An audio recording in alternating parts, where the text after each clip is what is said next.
to welcome everyone to another edition of the Canadian Business History Association's CBHA Talks. Today, the title of our session is called Fortunes and Family Feuds, the Checkered History of Family-Controlled Companies in Canada.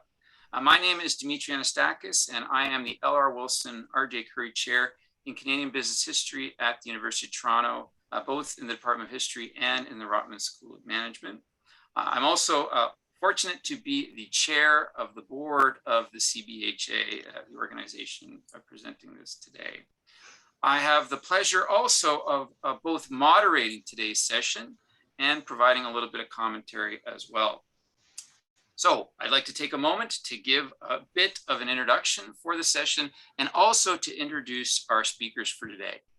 Now, we all know that since the big Rogers family blow-up that started in October of this year, the issue of family control firms in Canada has been a heated topic of discussion. It's generated headlines in Canada, and for a couple of weeks, it was pretty much the biggest story in Canada, but also beyond Canada's borders. And while many Canadians might see the Rogers feud as an unprecedented boardroom fight, longtime observers such as our two panelists know that in this country, when it comes to billionaire families and their companies, these kinds of battles royale are nothing new. In fact, family fortunes seem to breed family feuds, which is just one aspect of the bigger question of how family companies function in this country, both in terms of their benefits, but also in terms of the challenges that they represent.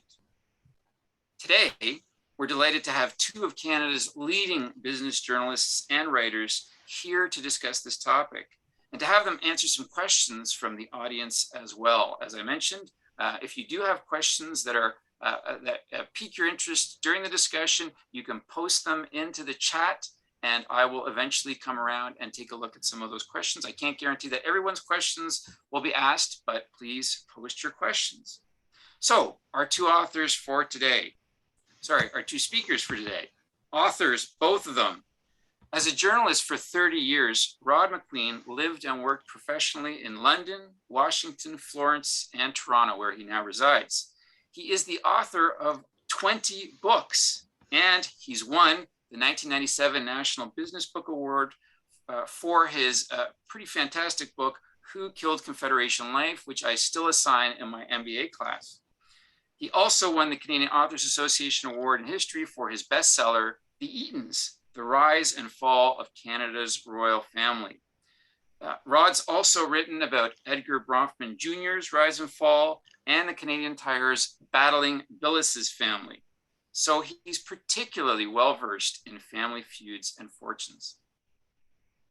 Gord Pitts is a contributor and former staff writer for the Globe and Mail.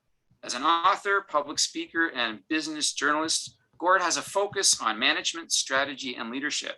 His most recent book, Unicorn in the Woods, How East Coast Geeks and Dreamers Are Changing the Game, which is a fantastic book. We did an event earlier last year, the year before, was longlisted for the 2020 National Business Book Award, an award which he won in 2009 for his fifth book, Stampede, The Rise of the West and Canada's New Power Elite. His other works include In the Blood, Battles to Succeed in Canada's Family Businesses, and Kings of Convergence, the fight for control of Canada's media. So like Rod, Gord knows well the foibles of Canada's billionaire families, including the Rogers clan, which really got this discussion rolling. So it's our pleasure to welcome both of these distinguished authors to the CBHA Talk. And I want to start off the panel by asking each of you what your initial reactions to the Roger blow-up was, and how this incident relates to some of the previous episodes you've covered so well and written about in the past.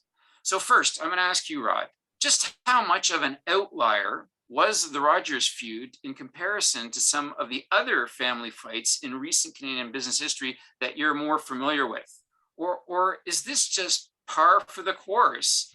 A seeming inevitability given how often these sorts of fights happen. Go ahead, Rod. Thank you very much for that very generous introduction, Dimitry.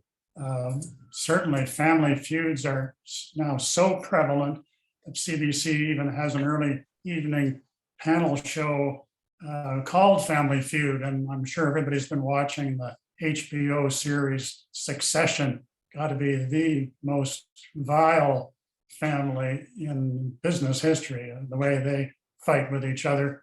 I was surprised really with the Rogers imbroglio, how quickly it all got wrapped up.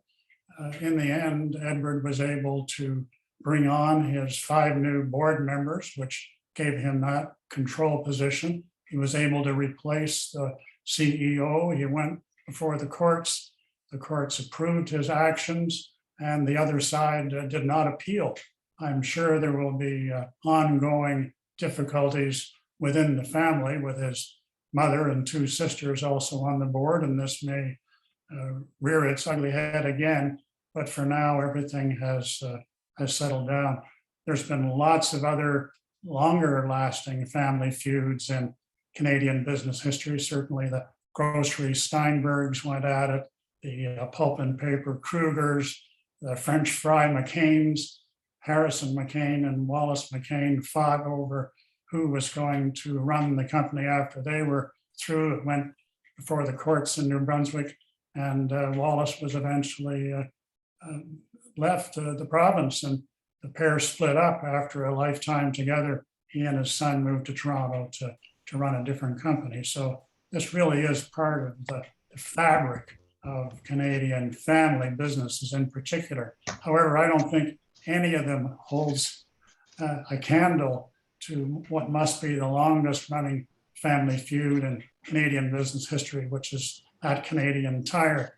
And this one really started when Martha Billis, who is now controlling shareholder, her business card announces it's got to be the best business card I've ever seen. Who cares about president and CEO? Controlling shareholder says it all. Her father, AJ, and his brother, JW, they both like to go by their initials, started what became Canadian Tire in the 1920s. And JW died, and AJ took over the control of the business. When Martha was growing up, the 2 older brothers, Fred and David, Fred's the eldest, 5 years older than her, David, 2 years older. They certainly had the eye of the father. She didn't have any hope of ever being involved in the business. When they went for family drives in the car, she was already then fighting with Fred. David was the middle child. He was the diplomat. So he was always put in between the 2 of them in the back seat to keep them from going at each other. But when they stopped at a Canadian Tire dealer store, which AJ liked to do, it was just Fred and David who would go in with him to meet the dealer and check stock and do whatever else men do in Canadian Tire stores. Martha and her mother were left out in the car. And from that time forward, Martha was certain that one day she was going to be in control no matter what she had to do along the way. And she worked that system very well. In the 1960s, AJ divided up his control position, set it out with the 3 siblings, each had an even share, but the 2 brothers went on the Canadian Tire board of directors, and she did not. It was 15 years went by before she was permitted to go on the board as well. Meanwhile, she began to invest in junior oil and gas companies in Alberta. She taught for a while. She worked at the Ontario Research Foundation, but even when they were growing up in high school, she was always a bit left out. The boys could get the high-paying jobs and during the summer holidays, doing as pickers, getting stuff from the back and bringing it out to the potential buyer at the counter at the front. And she was sort of relegated to the steno pool. But when she was an owner, but not on the board, she would come to the annual general meetings and ask embarrassing questions from the floor to just poke a stick at Fred and David, who were on the board, and the other directors who wouldn't let her in. Finally, as I said earlier, in 1980, she got on the board. Fred and David began to get the idea that maybe she would be the one to take over. So in 1983, they agreed that Martha could buy them out. So they put together a deal which looked good to them, but not to the Ontario Securities Commission. Like most family businesses in Canada, they have a dual shareholder arrangement so that the family has all the voting shares and the general public can buy non-voting shares. They don't get to vote at the annual meeting, but they get a rise in price, they get dividends and all the normal things that a shareholder gets. The OSC said to Martha, we have made this offer to your brothers, but you haven't offered anything to the other shareholders, and you have to. It's called a coattail. You offer to the owners, you got to offer here. So they castigated and called everybody greedy in this whole situation and didn't let the deal go through. So Martha had to then back off again, and she began to win victories, small victories along the way. There was at one point when she felt she'd made some progress in where she was heading, and the people that she'd worked with, they all had a celebration at a restaurant on King Street called Fred's Not Here, which I guess symbolized her hope for the future. 1995, AJ, her father, dies, and in 1997, she put forward another offer to the brothers. By this point, David, who never wanted to be involved to begin with, was still obviously interested. Fred had pretty much moved to the Grand Caymans. He was so fed up with her carryings on. She was able to buy them out for $43 million. Now, that's not, maybe to you and I, that's a lot of money, but if you're buying a $4 billion company, that's not very much at all. She's done very well as controlling shareholder. The company is now a $15 billion company. They have 1,700 outlets across the country, if you count Canadian Tire, Mark's, Sport Check, and the gas stations. And she's now on top. And as she said about herself, sometimes I absolutely confound and surprise myself. Wow, a fantastic telling of that tale that really does drive home the point that, you know, the Rogers story might be in the news, but it doesn't hold a candle, like you said, to a very long kind of trench warfare battle among siblings, which has a lot of suggestions around not just boardroom battles, but boardroom battles around conceptions of gender and who should be running a firm, and longer term ideas about family dynamics that are going on there. That it's not just one slight, it's a long-term kind of issue. So thank you, Rod, for that really a great response that gives us a real insight into another example of a long-term Canadian boardroom battle that also makes succession look like pretty easy stuff in comparison. Okay, thanks. You know, I'm going to turn around and ask Gord a similar question, but a little bit different here. Gord, you've also been had a pretty good background in terms of your writing past, covering Canada's telecom industry and its history. Given what you know about the firm and the family, were you surprised by what happened in the Rogers boardroom and how this very public spectacle has unfolded? Like Rod, how does it compare to some of the cases that you've previously covered in some of your research and your writing? Go ahead, Gord. Actually, can you hear me well? Am I coming in well? Yep. Rod actually hit on some points that really resonate with me. One of the big factors, I always called the Smothers Brothers School of Family Business Studies. Tommy Smothers always used to say, "Mom loved you best." And really, when you go to the origins of some of these family business dynastic struggles, it starts with who did dad love best, who did mom love best, and how that debate continues into adulthood and until people get in their 50s. And I think that, how Martha Billes was treated, how Martha Billes related to her family as an ambitious woman, and how the whole Rogers thing came out. A lot of it has to do with who did Dad love the most, who's the most like Dad, and really, I want to go back to the 20 years ago when I wrote my book on the media barons. And I just like to say that I talked at that point to Ted a lot about this. I talked to the family. And in the Rogers family, it was a matter of trying to live up to Ted's expectations and trying to be the ideal exemplar of the Ted tradition of swashbuckling capitalism. And Ted Rogers was not an easy guy.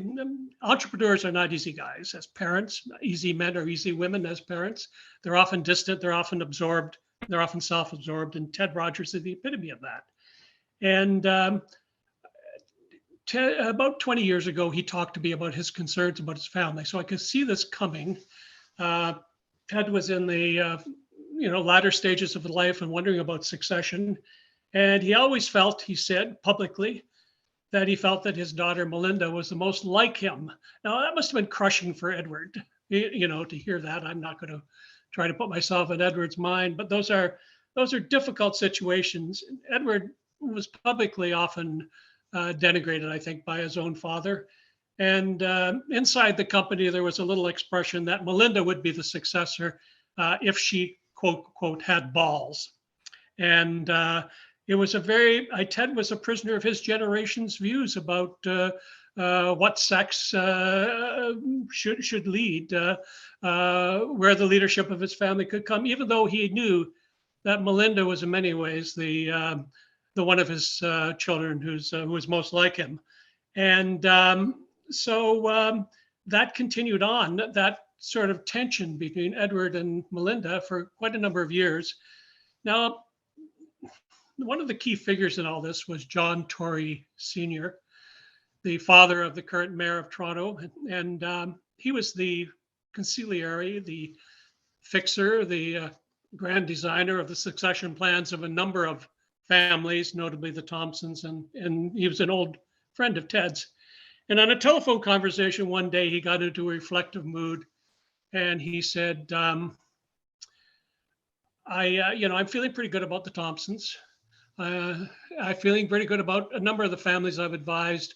I'm really worried about the Rogers." And this was 20 years ago. The Rogers kids, he liked them both.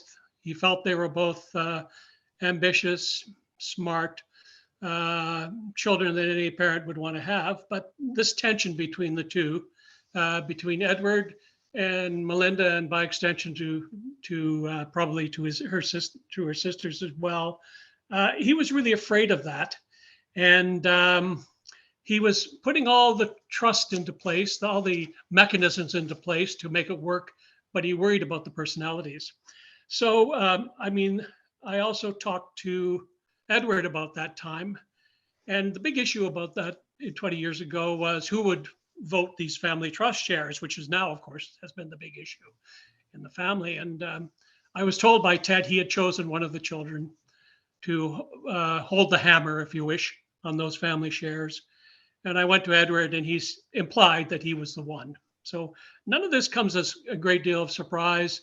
Melinda's forceful personality, both of them terrific human beings, I think.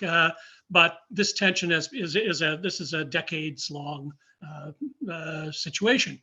So both children told me at that time that they did not intend to be sort of passive trust fund babies. They were going to get their sleeves rolled up. They were going to be involved in the company. And as you saw, there was a succession after Ted, a succession of non-family CEOs, including a Brit by the name of Guy Lawrence, an aggressive guy who came in and basically said to the two siblings, Melinda and Edward, both held executive positions, we think you should go out. We think you should leave the company, active management of the company, be involved at the board level. and they both agreed to.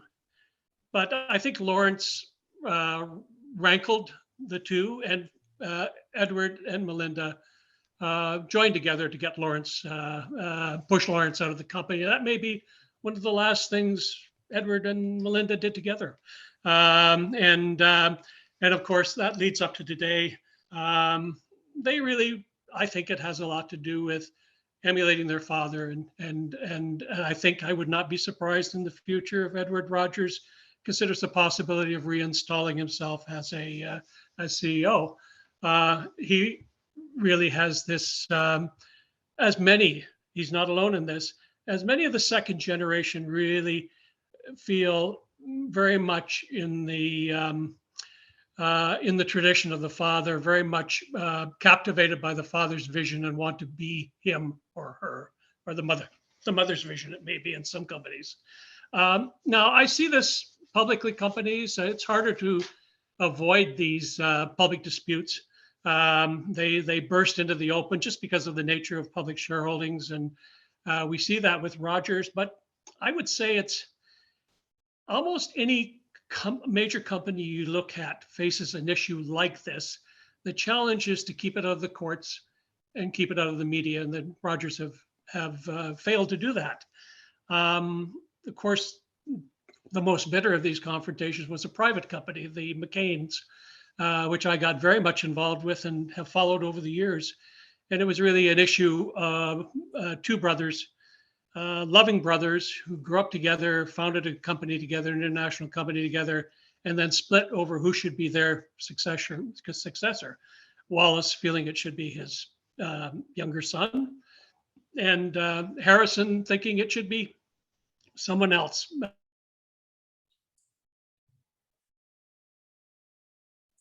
Bart, I think he's just had a little bit of a glitch there.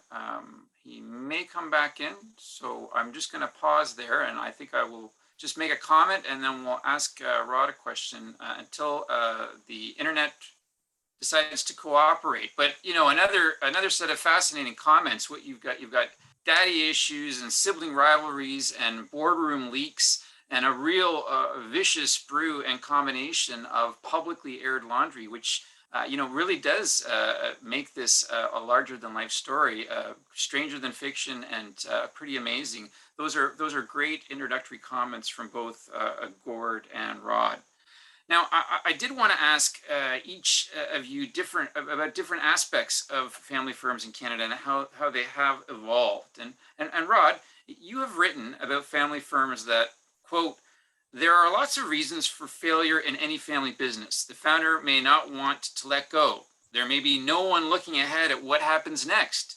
Disunity has ended many a business when there are warring factions that can't abide power inherited by an older sister or younger brother who has been a bossy bother all their lives," which is exactly what you're both describing.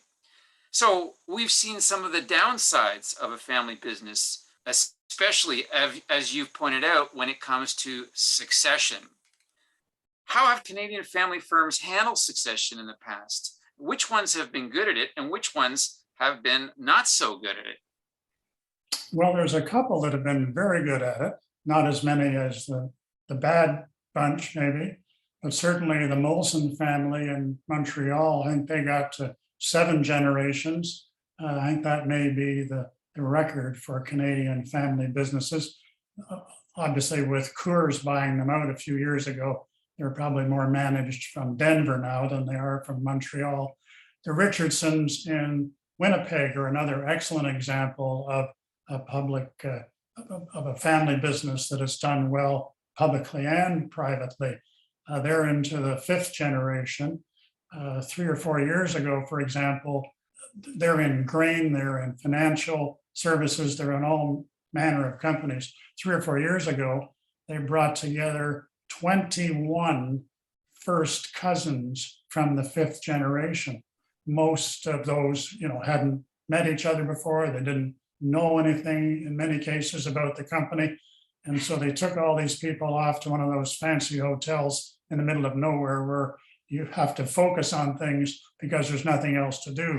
And they learned about the company and they learned about each other. They maybe learned some things about themselves. And also management had a capacity there to be watching to see who might fit in amongst that group. So that's been a great success story in terms of the number of generations. Sam Bronfman, who was the founder of Seagram's, used to have a saying, shirt sleeves to shirt sleeves in 3 generations. And while that's very true on the one hand, on the other hand, only about 10% of family businesses make it to the 3rd generation. There's about 30% get as far as the 2nd generation, but most family businesses really only go for the 1 generation. Sam Bronfman, there was a gathering in Montreal when Edgar Jr., who eventually became the 3rd generation CEO, was about 16. And Mr. Sam took Edgar Jr. aside and said, pointed right at him and said, "You're the one." And he ended up obviously to be the 3rd generation. His father before him, Edgar, he was never called Edgar Sr. Edgar Jr. once Riley said that there was no Edgar Sr., there only was an Edgar Jr. But Edgar Sr., just to keep the 2 of them apart, I'll call him that, he had no affection from his father. All he had was direction. He didn't do anything that the old man didn't approve of. So Edgar Sr. decided he was going to treat Edgar Jr. differently when he took over the company. He was going to give him affection and no direction, which meant that Edgar Jr. could do anything he wanted, could make any purchase he wanted. He would have his father's support. He would therefore also then have his uncle, his Charles Bronfman, Edgar Sr.'s brother, his support, and the rest of the board. So the first thing he did was sell the family's huge holding in DuPont, which had been doing nothing but generate huge numbers of dividends for years, and decided he was going to get into the entertainment business. Edgar Jr. is like a butterfly collector. You know, you get the one you want, you pin it on the wall, you forget about it, you go looking for the next butterfly. And that was how he regarded business.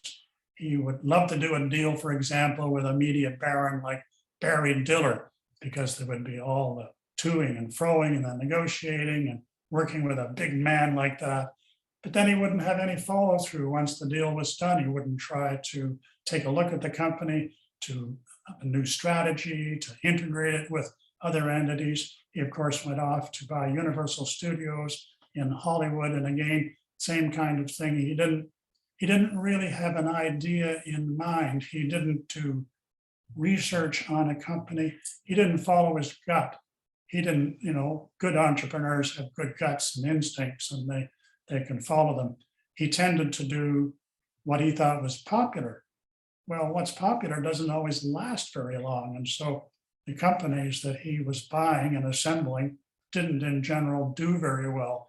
And then he finally blew his brains out by doing this merger with Vivendi, a French company that owned Canal Plus and other organizations in information and media business in France, without any knowledge at all of French law or corporate governance.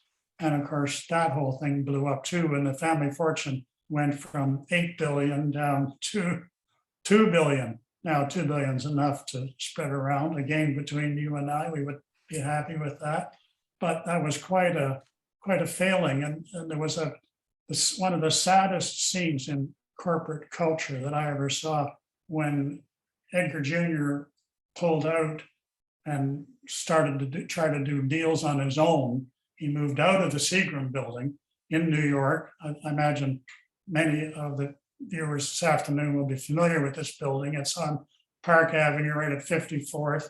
It was the only building in New York that Mies van der Rohe which he was the architect, same as the TD Center in Toronto.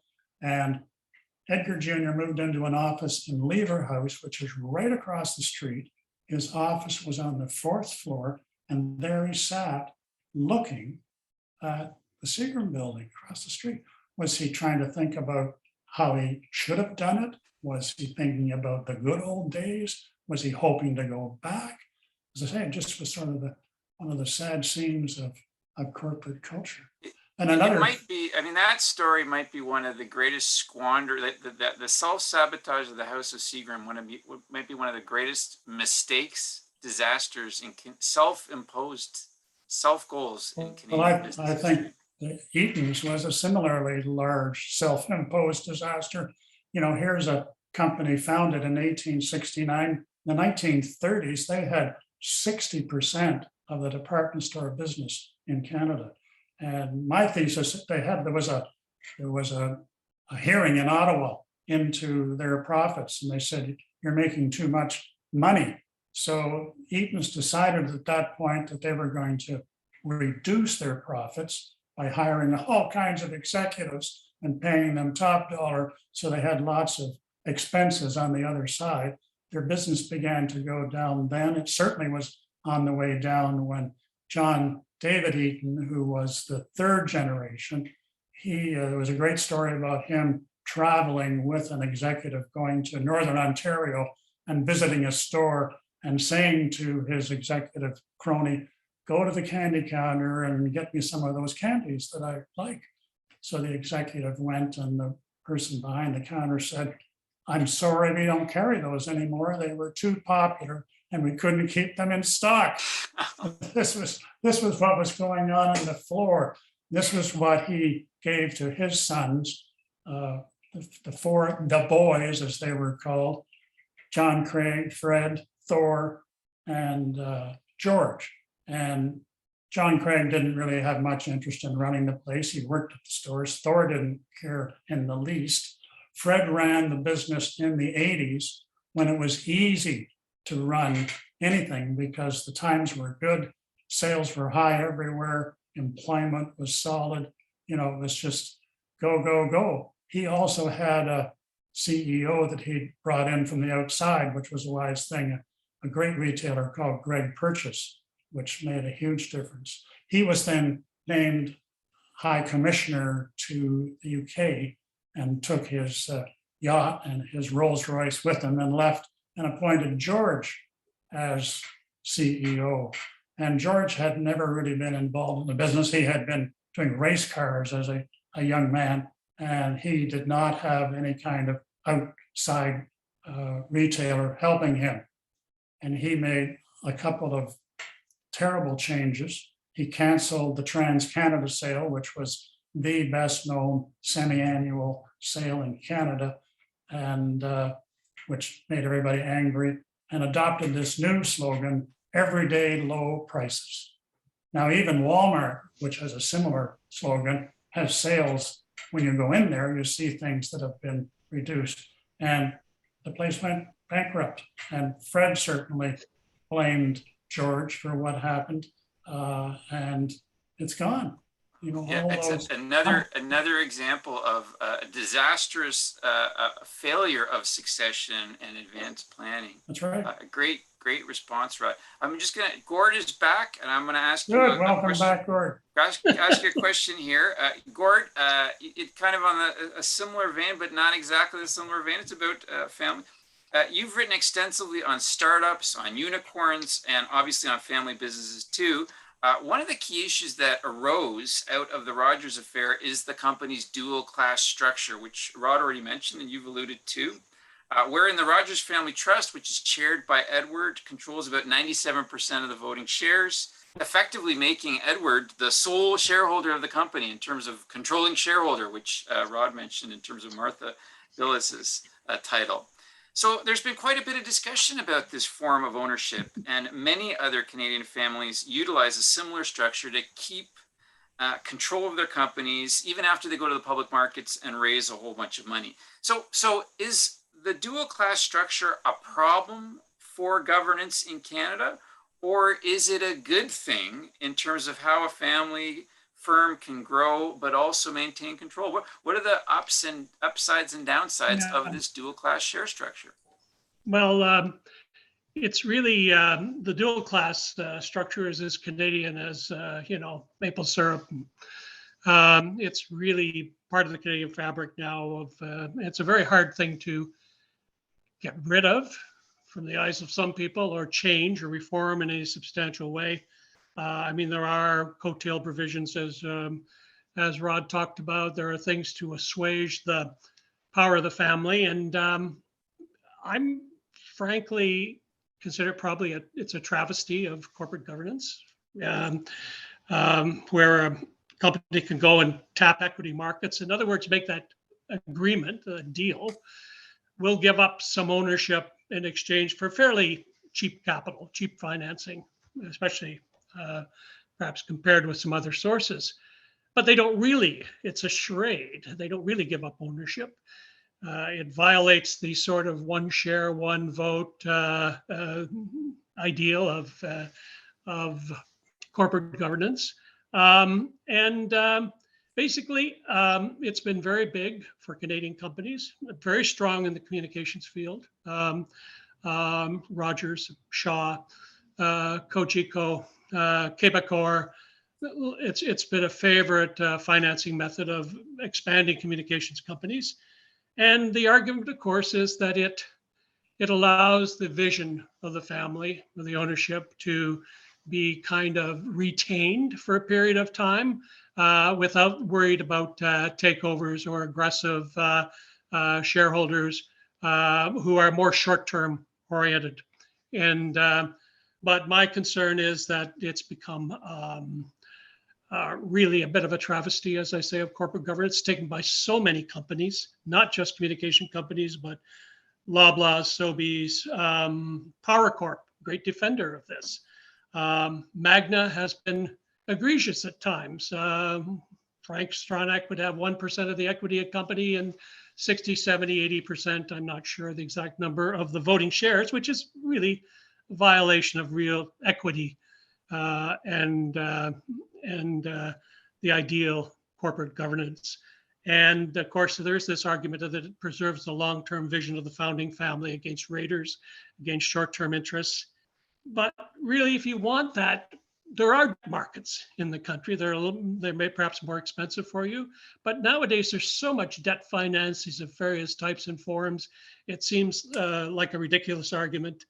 Life is a trade-off, and these people have never accepted the basic trade-off: is you exchange ownership, true ownership, voting ownership for financing. And I also think it creates in generations a certain mediocrity. It allows people to be CEOs who probably wouldn't be CEOs in any other public company, including family members. And I look at the communications field as part of that. Or companies that don't make the necessary adjustments to survive, like Bombardier, which never really faced the reality of and was protected by the voting rights of the Baudouin Bombardier family enjoyed long after it became a matter of vision and protecting the family even into the future.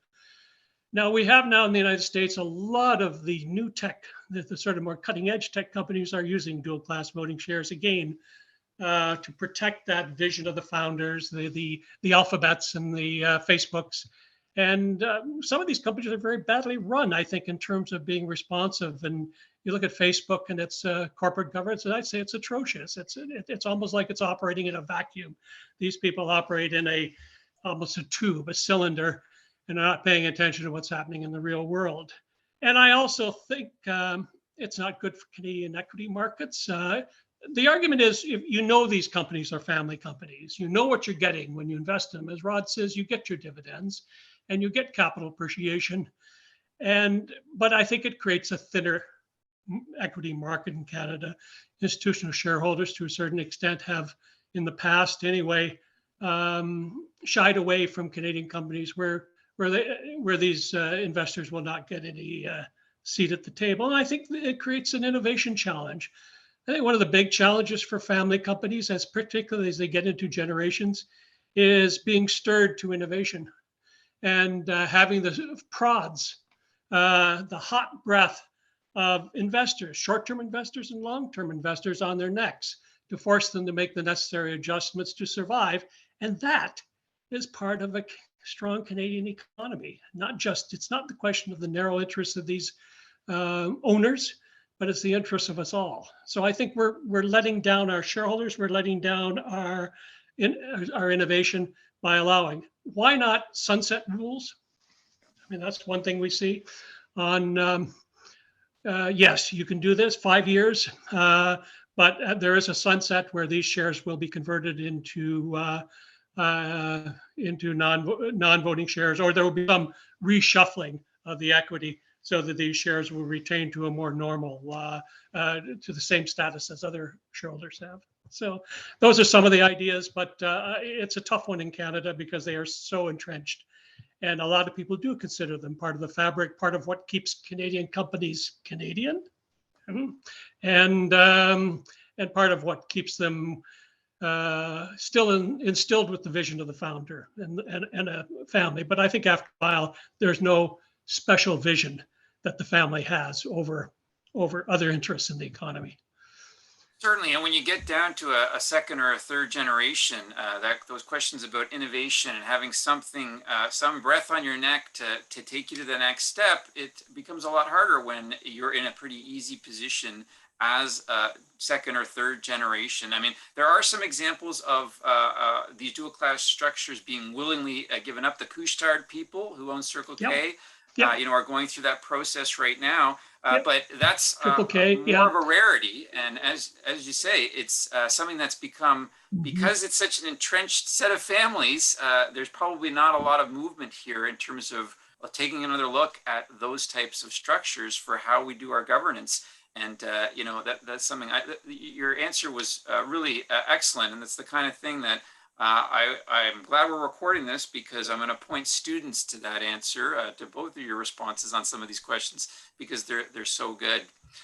Okay, I want to do a lightning round just for a split second, and then we're going to take some questions from the audience because we've only got about 15 minutes left. And this is a question that puts you both on the spot, but I want some really short answers, and they might be repetitive answers of stuff you've already talked about, but that's fine. So I'm going to put you both on the spot. Historically, which do you think is the best example of a Canadian family-run business, and which historically has been the worst in your view? And Gord, why don't you start us off? Best family-run Canadian business that you could think of, and worst. Okay, this is going to be controversial. It's my former employer, the Thompson family. Okay. I don't see it as a family business. I see it as a pool of capital that's been deployed, that's used professionals, that's used Woodbridge as their vehicle.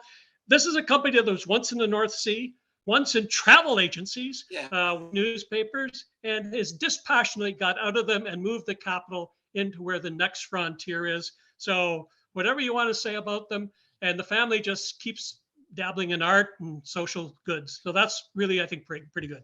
So that's your best example, and they're like the reverse of some of these families who don't let go. What's your example of what do you think would be the worst? Well, there are a lot of mid-sized companies I think are terrible and have had. I don't know whether you remember the Cuddy family in southwestern Ontario, a $500 million company. The sort of mid-range Canadian company. There's a lot of companies that reach a peak and exceed their ability to manage themselves and get into a family squabbles. And that was the father versus 5 sons, and the father, aging patriarch. It was Shakespearean, and neither side paid attention to conciliary, the people who were trying to tell them, listen, this is and the company does not exist anymore. Okay, enough said. Good stuff. Thank you, Gord. Great answers. Okay, Rod, you're on the hot seat now. Best example of a Canadian-run family firm. Worst example. Well, I'm going to sort of go against the grain here, and I think that Frank Stronach at Magna, Gord has certainly indicated his ownership position being, small on the one hand, but other people on the other who didn't have any control. But look, the guy arrived here 1954 with nothing in his pocket from Austria, a tool and die maker, set up his own shop at Dufferin and DuPont and Dufferin and Davenport in Toronto, got a few jobs that he could do for individuals, worked 12, 15 hours a day, slept on a cot in the corner. And look at the empire he built. Certainly he and Belinda argued, but and the CEO was for a while married to Belinda, which makes it sound, even more familial than it should have been, maybe with a separate CEO. But Don Walker ran a great company.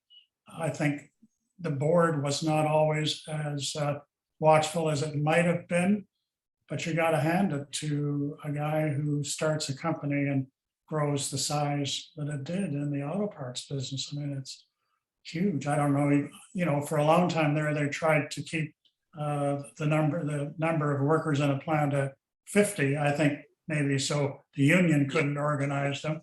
But they very quickly had plants that had 600 or 800 people. I'm sorry, but I can't come up with a better example than a worse run company than Eatons, the aforementioned Eatons. I just think that there was a lot of US, the trouble with them is they were always behind where they should have been. They were the last department store to go into a shopping mall. Before that, they just wanted their own separate stores. They were the last to accept credit cards. I mean, they were always just way far behind everyone else. It wasn't just the four boys that they used to talk about in the stores. They would talk about 4 boys, 1 brain. That there was lots of things that they did wrong. And I think it was interesting when writing that book. My previous books had mostly been bought by a male audience in the business community, but that book attracted female readers in huge numbers, because nearly every woman in Canada had either worked at Eatons or shopped at Eatons or both, and it went bankrupt. Well, my mother and both my sisters, my mother was an immigrant from Greece. She worked at Eatons. It was one of her first professional jobs, and both my sisters did too. And my mother has a copy of your book. So to give you an idea of the anecdata that shows that. So absolutely. And on your point about Magna, the auto industry gives us another example of a good succession story and a good rags to riches story with Linamar and Frank Hasenfratz, who also came over and did very well. And his daughter Linda Hasenfratz is one of Canada's leading business CEOs. She's just excellent. So that's a good one, by the way, because I call Linamar as Magna without the drama. Yeah. I think Rob, if I can cut in, Rob makes a great point that these are great entrepreneurial stories. At some point, are they great intergenerational family business stories? I think that's a leap. When the founder, they say a family business arises when the founder contemplates succession, that somebody in the family is going to succeed him or her. And that's the leap. And I think that's still playing itself out at Magna. I think it'll probably make it because it's such a great company, such a great culture. But anyway, that's the question. I think you have to understand too about Linamar. Susan Papp and I wrote a book about Linamar, and working with Frank Hasenfratz on the interviews was a great time. He is a wonderful storyteller. And unlike some cases where a daughter or a son takes over kind of automatically, Frank said to Linda, sure, the only job you start at the top is digging a hole and you end up at the bottom. He started her on the factory floor running machines, and she worked her way up for 9 years before she was finally CEO, and now an excellent CEO and doing very well. I think there's a key point there also that she did not naturally gravitate. She had a very good job in another industry, and I think to have that kind of credibility. It was one of those sales reps that went around to doctors. She had taken a science degree at Western, but after about 2 years, she said, in effect, why am I doing this? Why don't I Yeah. go home and work in the family business? She has a sister who didn't care about the business. She was more interested in Nancy, more interested in the arts. Great points. This has been excellent. We've got about 8 minutes left, so I'm going to turn our attention to questions from the audience. We've already got one, and if no others come up, I have a couple others too. So this is for either of our panelists. This is from Mark Bonham, and I think it really speaks to some of these issues that we've talked about with dual class share structures. Are courts the ultimate arbiter on the issue of investor rights? What role do securities regulators play? And that in the Rogers case, it was the courts who ended up deciding this, much less so than any securities regulator. So, Gord, why don't you start us off, and then Rod, if you want to say something, or you can take the next question if you wish. So, well, Gord, go ahead. I think it's always too bad when courts litigate these issues. I'd like to think that right now, I don't think the security regulators necessarily have the ammunition to do it. And so they do end up in the courts almost inevitably. But clearly somebody like Mark has some views on this too. I think, yes, right now, courts are the ultimate, as we can see in the Rogers case. And the one benefit for us as historians and authors and writers and journalists is the courts allow us a peek into this stuff because we get access to documents that we would never have gotten access to, which is so hard when you're doing business history and corporate history to get access. Rod, did you want to also chime in on that question? I'll take the next question, but first I just wanted to say that I've always regarded business writing like sports reporting. It's an exciting field of human endeavor, except you can't watch what's going on, and you can't be like a sports writer and just go and watch the game. Everything happens behind closed doors, and by the time they open them, the blood's all been cleaned up. Oh, what would we give to be in the Rogers boardroom or at the Rogers mansion at Christmas Eve? Probably Rogers mansions, because I don't think they're going to be getting together.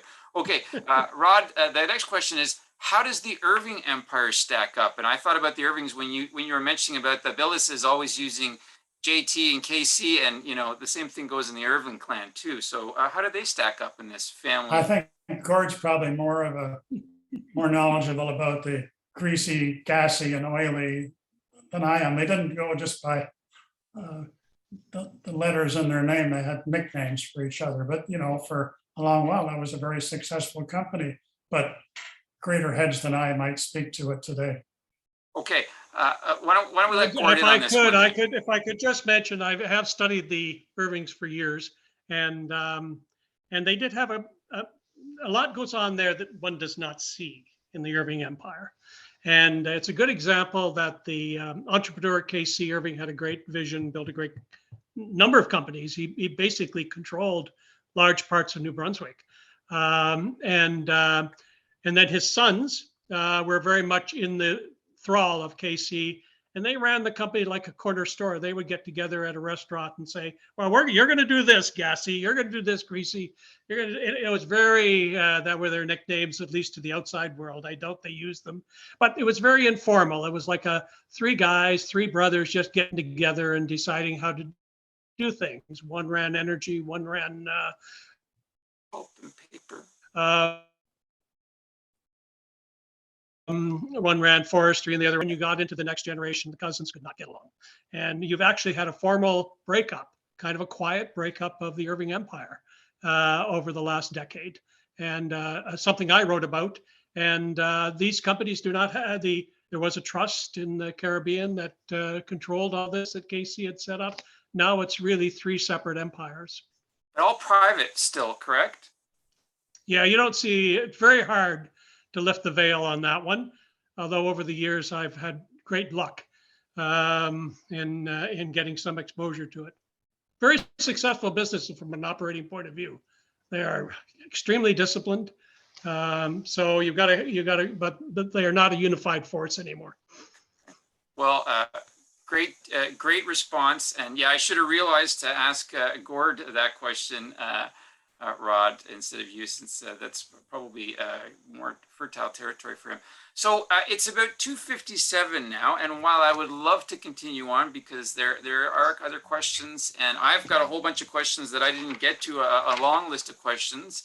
Unfortunately, our time is coming to an end. So I want to thank both of our panelists. I want to thank our audience members for joining in, asking questions. I'd like to thank Mark Bonham and Tabitha Fritz from the CBHA for organizing the events. And as I said, our excellent panelists, Gord and Rod. What a way to end an amazing year of CBHA talks. We've had a number, and I know that many in the audience have come to more than one of these. The pandemic may have forced us online, but we have certainly made the most of this format. So just a reminder to look out for more CBHA talks in 2022 online. And I also would like to remind everyone who's watching and listening in that the association will be holding its annual general meeting on Wednesday, January 26th, starting at 4 p.m. Many of you are members, but if you aren't, please make sure to join and attend. We will have online and limited in-person attendance, hopefully, for the event. And details will be provided closer to the date. We will also have a speaker at the AGM who will be discussing the topic of the history of business and philanthropy in Canada. So until then, thank you all very much. Thank you again to Rod and Gord. Have a great Thursday. Happy holidays to everyone. Happy New Year and best to everyone for 2022. And with that, we'll sign off. Thanks again for a really fascinating discussion. Everyone, go buy their books. You can get even more stories from these two really amazing scholars in terms of their knowledge about this stuff. So with that, we'll sign off. Thank you very much.